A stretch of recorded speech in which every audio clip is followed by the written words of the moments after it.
I'm here today at the 2016 Canadian Science Policy Conference, and joining me right now is Dr. Anthony Charles, who's the Director of the School of Environment and a professor in the Sobey School of Business at St. Mary's University in Halifax. So Dr. Charles, thank you so much for joining us. Thank you. To have you on. Thank you. So to get us started off, why don't you tell us a little bit about your research and your work and what makes it unique and what makes it important? Well, I've been working closely with place-based communities all across the country and around the world and with researchers that look at what communities are doing to solve problems, to solve environmental problems, to solve our economic challenges, and indeed to deal with climate change, which is one of those big forces that everyone has to deal with. Fantastic. So what are some of the strategies that we can use to use coastal communities to make progress on climate change? Well, really each community has its own reality, its own uniqueness, but they share a particular feature that because local communities, and this is communities that are on the coast, but also communities outside of Ottawa, Winnipeg, Calgary, all across Canada, up in the north, of course, on the Arctic. Communities have their specific challenges, but they share a certain feature that they love the place they're in. The people are there because they care about their place, and I think that's the core of the solution. That when you're dealing with climate change, it's changing the places that we live in, but the local people have the best knowledge for how to deal with that.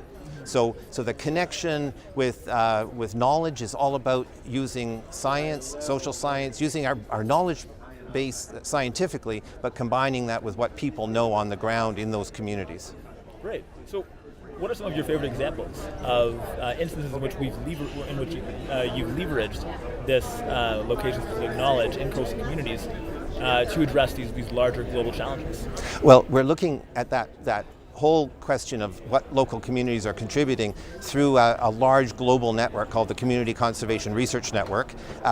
We're also looking at that through a range of projects like Canadian MEOPAR project, and each one of those is basically assessing what's happening at the community level, and then how can government support those local initiatives in communities. So some examples, there's a wonderful community in Nova Scotia called Port Mattoon that's basically trying to work towards their future that's a green future that combines their love of the ocean, they're a coastal community, with the need for sustainable jobs and finding a path in that way. Same thing on the west coast, Tofino in British Columbia, the same idea of community that's really got that ocean connection, got that connection with the land, the forest, and so on, and finding a way to be sustainable. Up in the Arctic, again, many communities all across the Arctic Ocean, coastal communities that are dealing with the same kind of challenge. First Nation communities right across the country, and Inuit communities that are basically trying to combine healthy environment, healthy economy on a local basis. And we can support that. Researchers can support that. Governments can support that through the right policy measures. Fantastic.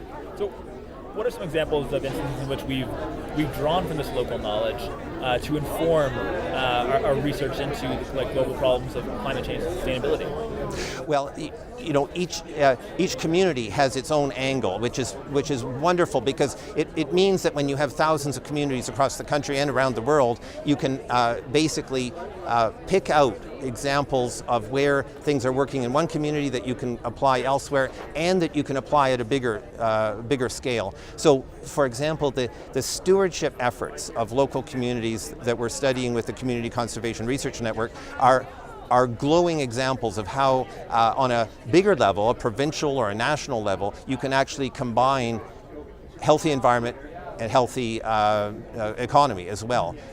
So the secret, I think, is to innovate at the local level, and then build that up with policy support, with governmental and broad organizational support for that. That's what we're looking at, is how that can work, taking local solutions and building them up. Fantastic. Well, Dr. Charles, before we wrap up, just for our viewers at home, where can we go online to learn more about this work and dig a little deeper into this topic? Well, I'm happy to tell you that at least for the Community Conservation Research Network, the website is communityconservation.net. and that's a good source for some of our work on climate change and dealing with hazards that are coming, say, from the ocean. Meopar.ca, meopar.ca is another great source. Fantastic. Well, Dr. Charles, thank you so much for joining us. Wonderful. It's been an absolute pleasure chatting with you. Thank you.